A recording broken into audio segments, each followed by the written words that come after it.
Notre Zoom est consacré ce soir à un voyage orbital qui porte le nom d'Internet.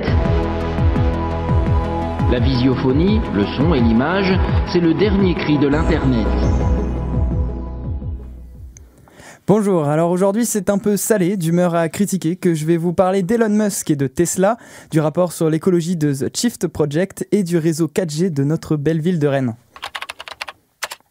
Que se passe-t-il dans la tête du milliardaire que certains aiment comparer à Tony Stark ? Elon Musk, patron de Tesla, SpaceX, Boring Company et j'en passe, a été contraint de démissionner de son poste de président de Tesla après une blague sur Twitter qui n'a visiblement pas fait rire tout le monde.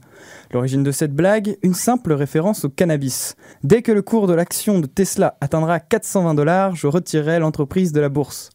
Il n'en fallait pas plus pour que le gendarme de la bourse américaine intervienne et dépose une plainte contre le milliardaire. Si la première sanction a contraint Elon Musk à se séparer de son poste de président, il a tout de même pu garder une petite place en tant que directeur général.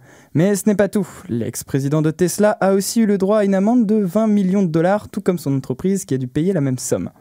Évidemment, l'histoire de l'enfant milliardaire aurait pu s'arrêter sur 40 millions de $ d'amende, mais il faut croire que la décision de justice n'a pas fait réfléchir Elon Musk, qui s'est empressé de reprendre son téléphone pour tweeter à nouveau. Une nouvelle blague, cette fois-ci pour provoquer le gendarme de la bourse. Ce tweet a eu pour effet de faire chuter les actions de sa boîte. Alors après avoir envoyé sa voiture personnelle dans l'espace, commercialisé un lance-flamme, faire l'enfant sur Twitter, celui qui se présente comme le génie révolutionnaire des nouvelles technologies arrivera-t-il à garder sa crédibilité ? Le milliardaire n'est pas à son premier débordement et on peut se demander si son image de cool guys auprès du grand public lui permettra toujours de s'en sortir.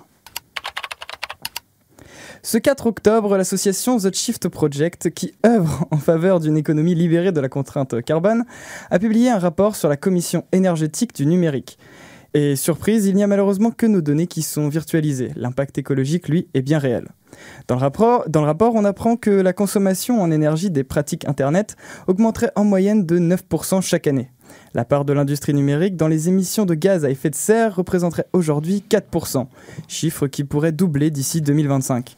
Néanmoins, le rapport n'est pas fataliste et propose des solutions appuyées par 170 études rédigées entre 2014 et 2018.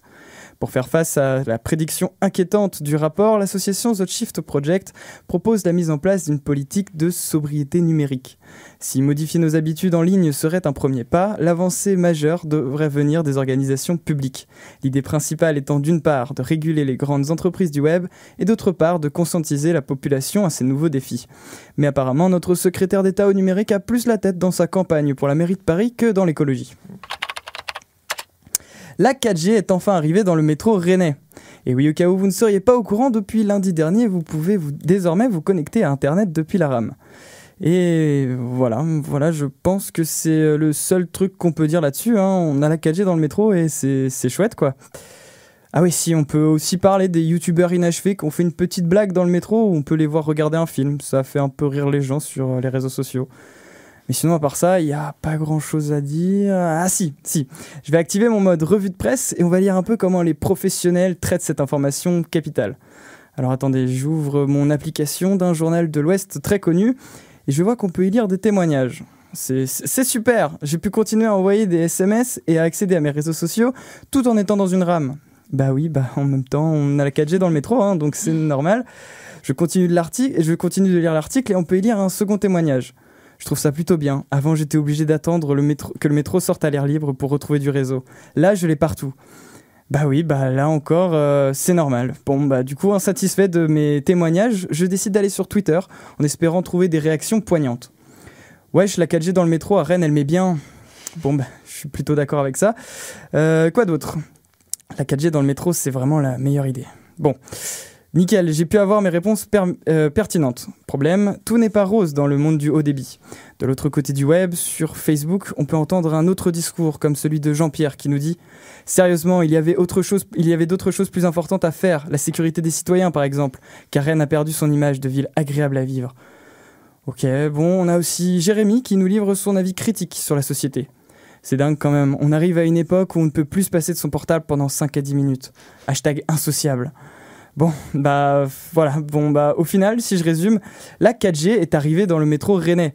Ce qui a irrité des gens sur Facebook, ravi d'autres sur Twitter, ce qui a permis aux journaux d'en faire un article et à moi d'en faire une chronique.